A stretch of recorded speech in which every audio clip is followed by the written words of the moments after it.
Alice POV. Nakaharap ako sa papalubog na araw. Pagkatapos sa madaming pag-uusap namin kanina ni Miguel, hindi ko pa rin alam kung ano ang nararamdaman ko. Ngayon, mahal ko siya. Pero hindi ko alam kung kaya ko bang magbulag-bulagan sa mga nakikita ko dito. Likas na siguro dito ang pagiging babaero. Galing mismo sa kanyang bibig na gumagamit to na ibang babae kapag wala ako. Isa pa, natatakot akong baka muli akong masaktan kapag magtitiwala akong muli dito. Parang gusto ko nilang maging kaswal ang pagsasama namin, maging magkaibigan, at sabay namin palakihin ang mga bata. Parang ayoko na magsama kami katulad ng sa isang mag-asawa. Oo, mahal ko siya pero ayokong tuluyang mawala ang tiwala ko dito. Di ko lubos maisip na may iba siyang babaeng kinakalantari kapag wala ako. Di sa lahat ng oras nasa tabi niya ako. Ayoko na lalaking nagbabanggit ng pagmamahal sa akin pero kaya pa rin maghanap ng iba. Alice. Napakislot ako na marinig kong nagsalita si Miguel sa likod ko. Napalingon ako at agad na napakunot ang aking noo.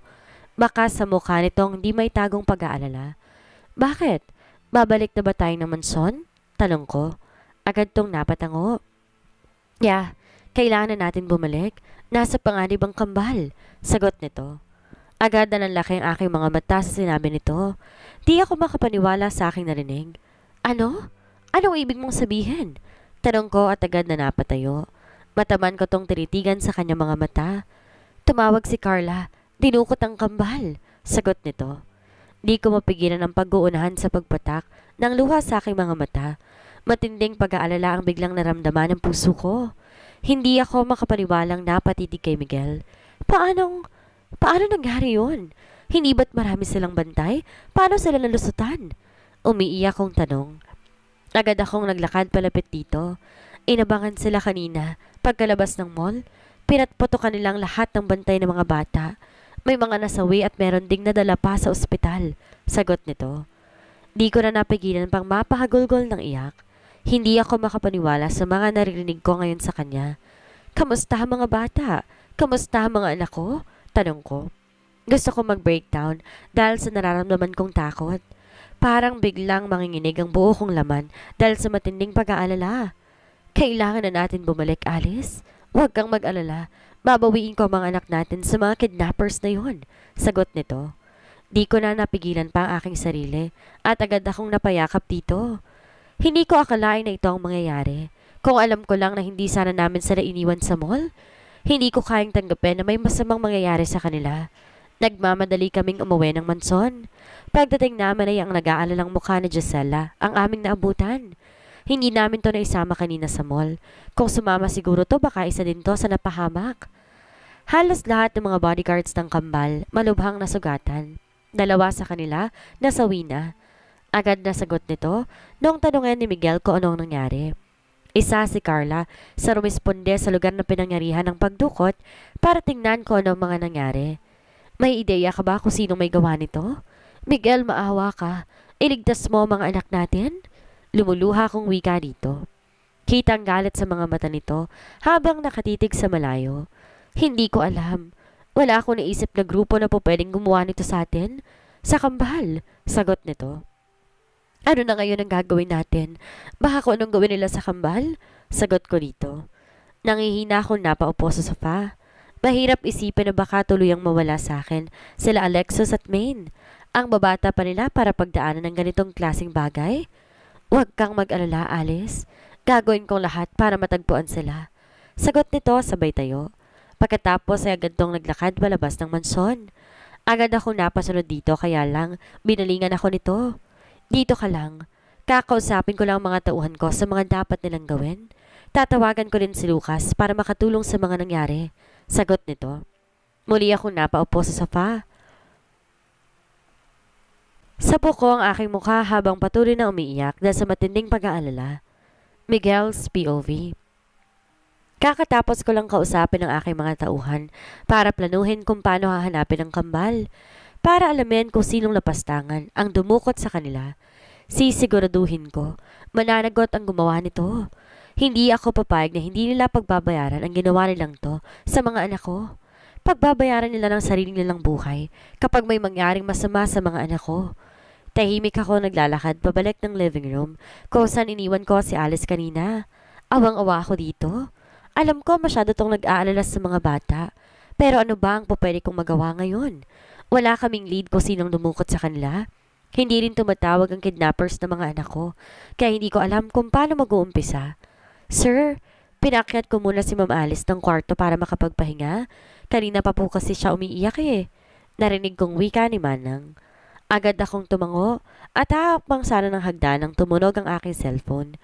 Walang sabi-sabing sinagot ko ito nang di man lang tinitingnan kung sinong tumatawag. Hello, sagot ko. Napakunot ang noo ko nang malaman lang sumasagot sa kabilang linya. Agad kong tinignan ang screen kung sinong tumatawag. Lalong napakunot ang noo ko nang isang hindi pamilyar na number ang nasa screen. Hello! Galit kong sigaw. Natigilan ako na sumagot to sa kabilang linya. Miguel! Sagot nito. Napakunot ang aking noo na mapansin kong pamilyar ang boses nito. Sino to? Anong kailangan mo? Yamot kong sagot. Tumawa lang to kaya lalo ko nakaramdam na matinding inis. Kung wala kang magawa sa buhay mo ngayon, pwede ba wag kang mga istorbo? Galit kong wika. Lalo tong tumawa ng malakas na siyang nagpadagdag lalo sa galit ko. Miguel, hindi ka pa rin nagbabago? Ikaw pa rin ang Miguel na nakilala ko noon. Ang Miguel na minahal ko? Sagot nito. Agad na nanlaki ang aking mga mata sa sinabi nito. Lalo na nang sumagi sa isip ko ang pamilyar na boses na yon. Maxie? Bigkas ko. Lalo itong napahalakhak. Na-touch naman ako nang banggitin mo ang pangalan ko. Hindi ko akalain na alala mo pa pala maganda kong pangalan. Ang iyong best friend na handang dumain ka sa lahat ng oras. Ang iyong best friend na walang ibang ginawa kundi mahalin ka ng buong buo. Wika nito sa tonong may galit. Napatiimbagang ako. Paanong nandito siya? Tinapon ko na siya. Ang alam ko nga matagal na tong patay. Ipinasubasta ito ng mga tauhan ko sa mga sindikato na nangangailangan ng organs ng tao. Paanong nandito siya? Paanong buhay siya? Ano ang kailangan mo? Kung hindi naman importante ang nais mo, ibaba ko ng tawag na to. Sagot ko dito. Natigilan ako na mulitong nagsalita. Don't dare, Miguel. Hindi pa ako tapos sa mga gusto kong sabihin sa'yo. Alam mo bang nasa akin ang mga anak mo? Your precious twins, darling. Wika nito sa malanding boses. Natigilan ako. Di ko maiwasang maikuyom ang aking kamao dahil sa matinding galit na nararamdaman. Kung kaharap ko lang sana ito ngayon, baka pinatay ko na to. Anong kailangan mo? Nasaan ka? Ibalik mo ang mga anak ko, Maxie? Gigil kong sagot dito. Lalo itong natawa. Hey, relax. Isa-isa lang. Di ako ganun katanga na pagkatapos kong pahirapan ng isang bagay, basta ko nilang pakakawalan? Sagot nito sabay tawa. You're crazy, Maxie. Ibalik mo ang mga bata at siguraduhin mo wala silang kahit isang galo sa kanilang katawan. Galit na sigaw ko. Di ko na napigilan pa ang aking emosyon. Umi-echo na sa loob ng mansyon ang boses ko dahil sa lakas ng sigaw ko. Ano ako? Sira? Ibabalik ko lang sila sa'yo kung susundin mong gusto ko, Miguel. Darling? Sagot nito. Lalong nanlisik ang aking mga mata dahil sa galit. Gusto? Didiktahan mo ako? Ano mo bang pinagsasabi mo ngayon, Maxie? Naririnig mo ba ang sarili mo? Sagot ko dito. Kung alam ko lang nagagawa ito ng ganitong bagay ngayon, ako na sana mismong pumatay dito noon. Pagkatapos itong sirain ang kasal namin ni Alice, may gana pa talaga tong bumalik para dukutin ang kambal namin. Sisiguraduhin kong pagbabayaran niya ang ginawa niyang ito. Hindi ako mangingiming kitilin ng buhay nito kung sakali may gawin siyang masama sa mga bata. Yes, ako ang nakakalamang ngayon, darling. Wag hawak ang buhay ng mga cuties mong mga anak. Sayang naman kung maaga silang mamamaalam sa mundo. Sagot nito. Huwag mong subukan gumawa ng hakbang na makakasakit sa mga anak ko, Maxie. Kung hindi ako mismong papatay sa'yo. Gigil kong sagot dito. Muli itong tumawa. Yun ay kung mahuhuli mo ako, Miguel. At kung sakaling mapapatay mo man ako, sisiguraduhin kong mauuna ang mga anak mo. Sagot nito. Kaya kung ako sa'yo, kumalma ka muna. Pakinggan mo ang mga sasabihin ko kung gusto mo pang makita na buhay ang mga bata. Wala kang choice kundi sumunod sa gusto ko ngayon, darling. Sa mga gusto kong mangyari. Pagpapatuloy na wika nito. Anong gusto mo? Pera? Kayamanan? Sagot ko dito. No, no, no, darling. Marami na ako niyan. Iba ang gusto ko. Sagot nito. Napakunot ako ng noo. Di ko alam ang ibig nitong sabihin. Gusto kong isuko mo sa akin ang asawa mo, si Alice.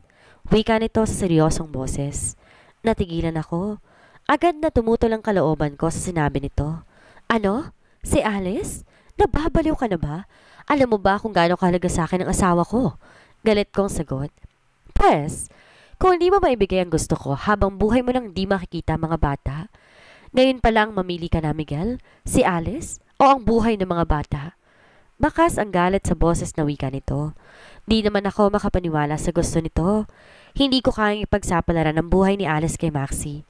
Alam ko, gagawa nito ng di maganda si Alice kapag susundin ko ang gusto nito. Di ko na kaya makita pang muling mahirapan ng asawa ko. Nababaliw ka na, sagot ko dito. Napahalakak ito. Siguro nga, pero tatandaan mo to, Miguel. Ang baliw na tong kikital sa buhay ng mga anak mo kung di mo susundin ang gusto ko. Mamili ka lang, darling. Buhay ng dalawang bata o buhay ni Alice? Sagot nito. Naikuyom ko ang aking kamao dahil sa galit. Hayop ka! Kung alam ko lang na mangyayari to, ako na sanang pumatay sa'yo noon, Maxie. Pagkatapos ng mga ginawa mong kasalanan, may gana ka pa talagang gawin ang lahat ng to? Magtago ka. Sisiguraduhin kong sa pagkakataon to, ako na mismong papatay sa'yo. Galit kong sigaw dito. Muli itong humalakak. Nahawakan ko na mahigpit ang cellphone dahil sa pagpipigil ko ng galit. Bibigyan kita ng 24 hours para magdesisyon, darling. Mainipin akong tao, Miguel. Gusto kong marinig ang sagot mo sa susunod kong tawag. Adios, darling. Wika nito at agad nang nawala sa kabilang linya. Alice POV. Tahimik ako nakamasid kay Miguel habang may kausap to sa cellphone. Hindi ko alam kung sinong kausap nito pero ramdam ko ang tensyon nito habang galit na sinasagot ang kung sino mang nasa kabilang linya. Agad akong napatayo mula sa pagkakaupo nang marinig kong pagbanggit nito sa dalawa kong anak. Mukhang ang kidnappers ang kausap nito kaya naman lalo ko pang tinalasan ang aking pandinig. Hindi ako papayag sa gusto mo. Alam ko ay kapapahamak ni Alice ang gusto mo mangyari. Sigaw nito. Agad akong nakaramdam na matinding kaba nang banggitin nito ang pangalan ko. Di ko maintindihan pero mukhang kilala nito ang kanyang kausap. Mukhang kilalang kilala ni Miguel ang dumukot sa mga anak namin. Agad naman akong naglakad papalapit dito. Inintay ko munang matapos itong pakikipag-usap bago ko nagsalita. Tumawag na ba mga kidnappers? Anong gusto nila? Agad na tanong ko kay Miguel.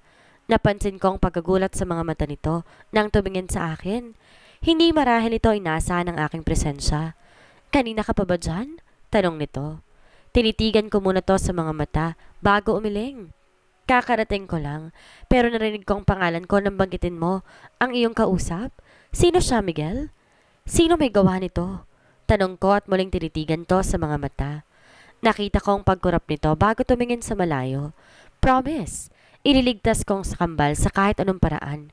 Sagot nito. Agad akong napatitig dito. Kilala mo siya? Kilala mo kung sinong dumukot? Yes. Kilala mo rin siya noon. Tanong nito. Naguguluhan akong napatitig dito. Sayang nga lang at nawala ang lahat ng alaala mo. Pero hindi na mahalaga yun, Alice. Ang importante, mailigtas ko ang mga bata. Pagpapatuloy na wika nito. Nangihina akong napaupo sa sofa. Hindi ko lubos maisip na mangyayari to sa amin. Kung kailan handa na akong sumugol ulit at subukan pakisamahan si Miguel, nangyari naman ito. Anong kailangan niya? Kung pera din lang naman, marami ka nun, diba? Pakiusap. Iligtas mo ang anak ko, Miguel. Hindi ko kaya na mawala sila sa akin. Mahal na mahal ko ang mga anak ko. Nakikiusap kong wika dito. Agad naman tumabi sa akin at kinabig ako. Promise. Gagawin ko ang lahat para maibalik sila sa'yo, Alice. Kung kailangang isugol ko ang buhay ko, mailigtas lang sila gagawin ko. Wika nito. Natigilan ako sa narinig. Hindi ako papayag na pati ito mapapahamak. Hindi ko kaya. Hindi. Walang mapapahamak sa pamilya natin. Pera lang naman ang kailangan ng mga kidnappers, diba? Ibigay na natin kaagad para maibalik ng mga bata. Umiiyak kong sagot. Napansin ko ang pagtitig ni Miguel sa akin. Sabay iling. Hindi perang kailangan niya, Alice. Iba ang gusto niya.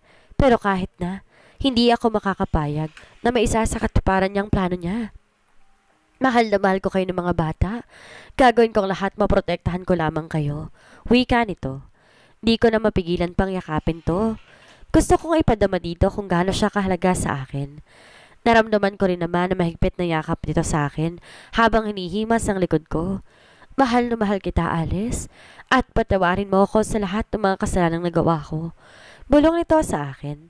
Naipikit ko na lang aking mga mata habang dinadama ang init ng katawan nito.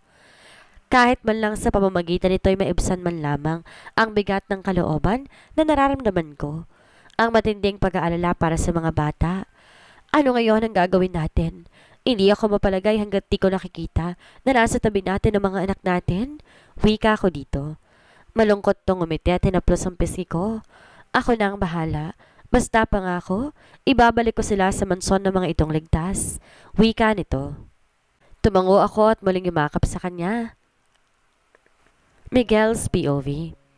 Mataman kong tinitigan ang mukha ni Alice. Nakatulog to sa balikat ko kanina. Gusto kong i-memorize ang itsura nito ngayon. Hindi ko alam kung anong kinabukasan ang naghihintay sa amin. Natatakot ako sa mga posibleng mangyari sa aming dalawa. Hindi ko alam kung hanggang kailan ako magiging malakas.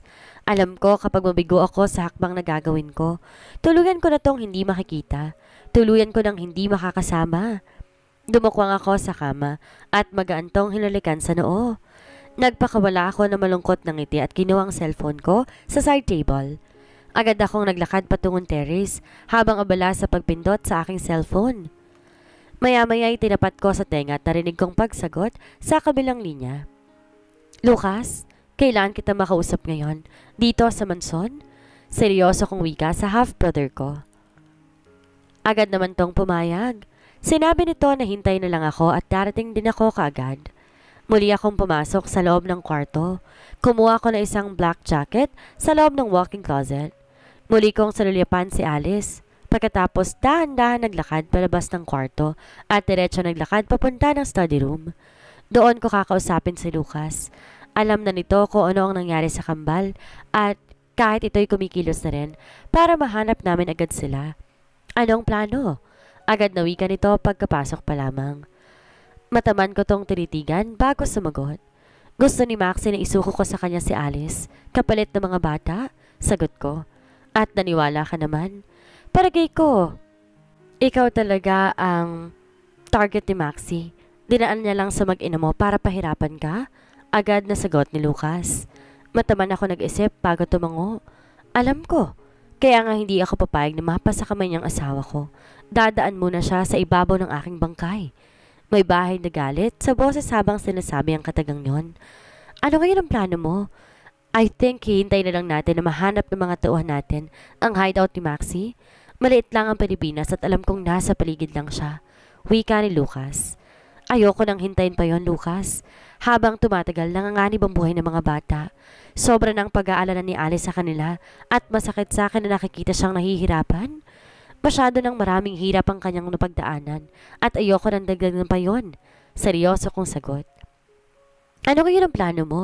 May iba pa bang pwede tayong gawin liban sa maghintay? Tanong nito. Tumayo ako sabay kuha ng kaha ng sigarilyo. Agad akong kumuha ng isang stick.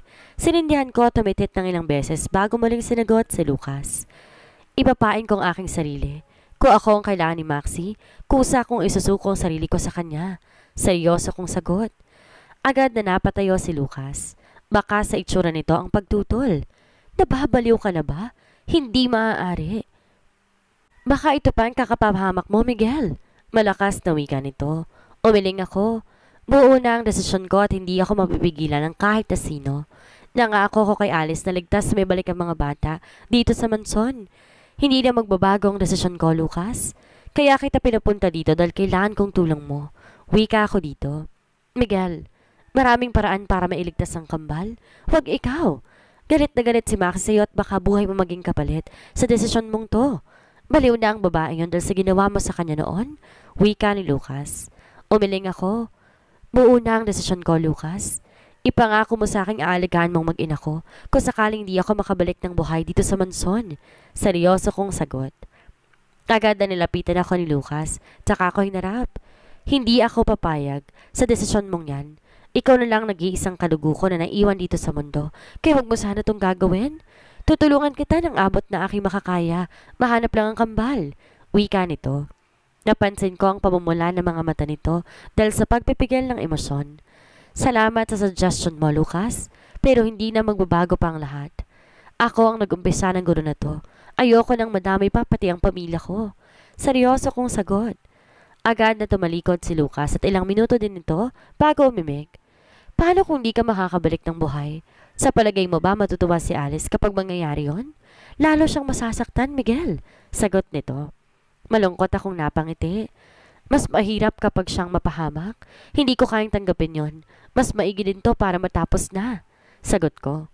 Agad kong napansin ang pagtagis sa bagang ni Lucas. Huwag magkakamali ang Maxi na yon. Nagawan ka ng di maganda, kung di ako mismong papatay sa kanya. Sisiguraduhin kong mararanasan niya ang tunay na impyerno dito sa lupa bago siya malagot pa ng hininga. Bakas ang pagigigil sa boses na wika nito. Tinapik ko to sa balikat bago pilit ng umiti. Aasahan kong tutuparin mo ang lahat ng sinabi ko ngayon, Lucas. Ikaw na ang magsabi sa mag-ina ko kung hindi kita mapipigilan sa gusto mo. Pwede bang isuot mo na ang relong ito?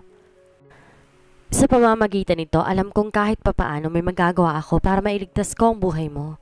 Pangahawakan kong malit na tsansa na yan, Miguel. Wika nito. Agad kong tinanggap ang binigay nito at saka sinuod. Muli kong tinapekto sa balikat at kinuha ang aking cellphone.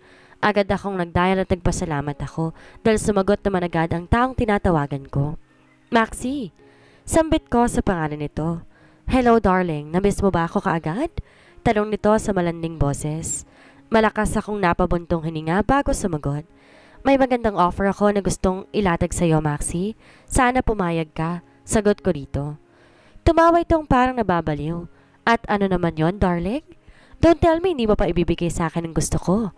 Si Alice. Siya ang gusto ko sa ngayon, Miguel. Sagot nito. Di mo na kailangan pang galawin si Alice. Alam kong ako ang kailangan mo. Huwag ka nang mandami pa ng ibang tao. Sagot ko. Sandali tong di nakaimig. Susuko ako sa'yo. Isusuko ko sa iyong buhay ko kapalit ng kaligtasan ng mga anak namin. Malaya mong gawin lahat ng gusto mo sa akin, Maxi. Hanggang mawala ang puot sa puso mo. Hanggang mabayaran ko ang lahat ng atraso ko sa'yo. Wika ako dito. Agad kong narinig ang malakas itong pagtawa. Ang sweet mo naman sa kanya, Miguel. Hindi ko akalain handa ka magpakabayani dahil lang sa babaeng yun. Lalo tuloy akong naiinggit sa kanya. Sagot nito.